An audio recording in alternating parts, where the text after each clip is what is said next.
Assalamualaikum warahmatullahi wabarakatuh. Selamat datang di channel Amanah Media, sumber inspirasi dan ilmu Islami. Jangan lupa untuk like video ini, subscribe channel kami, dan aktifkan lonceng notifikasi agar Anda selalu mendapatkan update terbaru dari kami.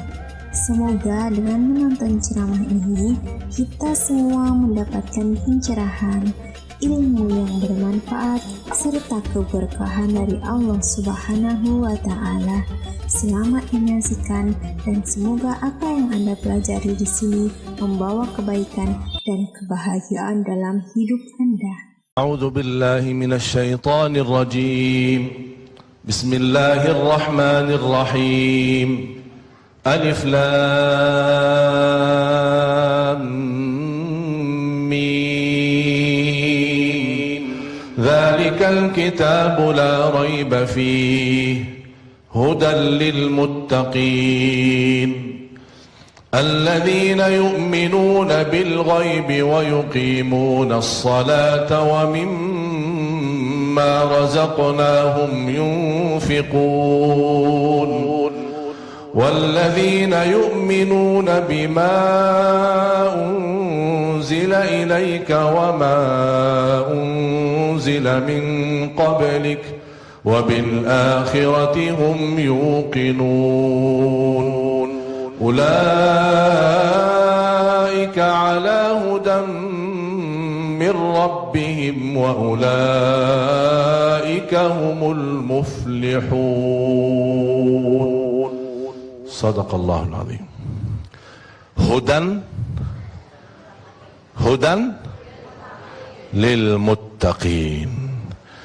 Bagaimana kita menanamkan, menembangkan dan mengagungkan, memperhatikan takwa yang sudah ada di hati kita. Silahkan, ini tugas Bapak Ibu, pemirsa TV One dimanapun Anda berada. Mulai hari ini kita membuka ayat Al-Quran di mana ada kata muttaqin, kata ittaqullah, kasih tanda. Sebagaimana ayat yang saya baca, Al-Quran ini diturunkan tidak ada sedikit pun keraguan di dalamnya dan menjadi petunjuk bagi orang. Siapa ya Allah ini mereka? Aku ingin dapat petunjuk Al-Quran dan aku ingin menjadi seperti mereka, muttaqin. Apa yang harus saya lakukan? Sekarang tugas kita sesudah al-muttaqin berarti terapkan sifat mereka, amalkan sifat mereka. Hudan lil muttaqin. Yang pertama, alladzina yu'minuna bil ghaib. Apapun yang gaib, zat Allah, surga, neraka, masalah kematian, dikubur, dan hal-hal yang kita tidak pernah nampak tapi kita percaya dan yakini karena itu berita dari Allah dan berita dari Rasul, bukan ramalan masa depan. Itu hakikah, bahkan ainul yakin, dan yang kita semua akan menghadapinya satu demi satu. Jalan di atas sirat menuju surga dan di bawahnya neraka. Kematian saja itu hak. Makanya tugas kita mengikuti sifat satu persatu. Alladzina yu'minuna bil ghaib wa yuqimuna salat.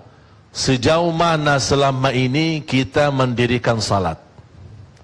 Apakah ada bukti saya berduli perintah Allah supaya Allah berduli sama saya? Bagaimana cara Allah berduli sama saya? Doamu diterima, hajatmu dikabulkan, apapun urusanmu diselesaikan, hutang pun dilunaskan, dosanya diampuni. Semua apa yang diminta karena Anda berduli sama Allah, Allah juga berduli samamu. Sama. Beribadah kepada Allah dengan cara yang dahsyat, akan Allah tunjukkan balasan yang dahsyat. Semua kita ingin mendapatkan yang terbaik, tapi jangan kita memberi kepada Allah yang biasa-biasa aja. Kalau mau yang luar biasa dari Allah, tunjukkan yang luar biasa. baru akan dilihat. Makanya selama ini cuba tanya diri, ketika ibu-ibu belanja di pasar atau belanja di Tanah Abang, gimana salat zuhurnya, ditunda atau pas mendengar azan tinggalkan segala belanjaan? Udah, tak ada yang lain. Aku berduli Allah. Bisa cari di mana bisa titip barang belanjaan tadi pagi. Bu, bisa ini titip, saya mau salat dulu. Aku heran ketika pas salat tidak mau cari alasan untuk titip barang. Tapi pas lagi mau makan, boleh enggak bu, saya titip ini, kita mau makan dulu nanti balik lagi. Berarti pas urusan makan bisa cari jalan. Makanya semakin anda menunjukkan keberdulian ya ibadah, keberdulian ya berdekatan kepada Allah, akan Allah tunjukkan perubahan dalam kehidupan kita. Berubah selalu semakin baik. Kalau ada dalam kehidupan kita merasa ada sedikit masalah, galau, pusing, stres, jengkel di hati, perasaannya tidak enak, ku ada sikap perubahan akhlak istri, sikap perubahan suami kita, sikap perubahan anak-anak kita. Aduh, anak-anak saya dulu rajin baca Quran, rajin jaga salat, tiba-tiba suka ngamuk, suka marah, kayaknya hantu diganggu, kayaknya ada kesurupan, tolong dibacain. Itu udah ada kesurupan, tidak ada hantu, tidak ada apa-apa. Cuman kita ada sedikit berubah keberdulian kita sama Allah, Allah kirimkan peringatan, anak kita juga berubah akhlaknya. Barangkali sadar. Ulama dulu bukan menghitungkan dosa-dosa adalah berbuat buruk. Meninggalkan takbiratul ihram bagi mereka dosa. Muhasabah diri, kenapa saya telat takbiratul ihram? Orang dulu ketika lupa melaksanakan sunnah qabliyah ba'diyah, dia bisa menangis.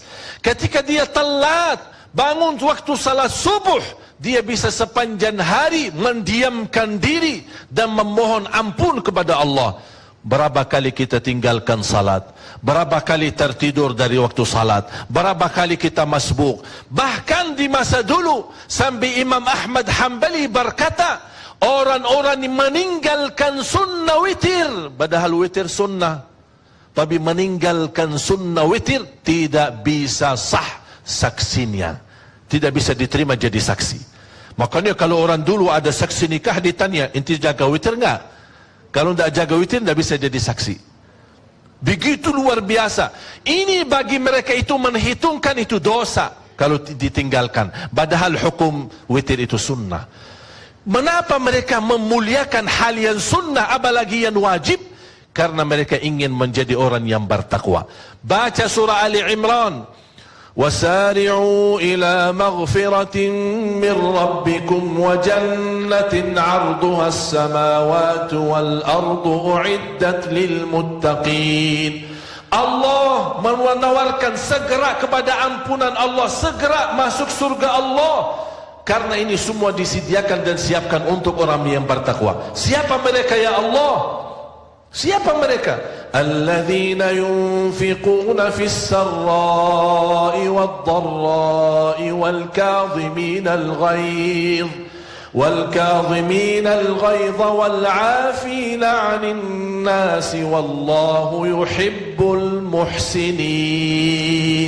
Mereka lah orang yang bersedekah di saat susah maupun senang. Mereka yang senantiasa menahan amarahannya.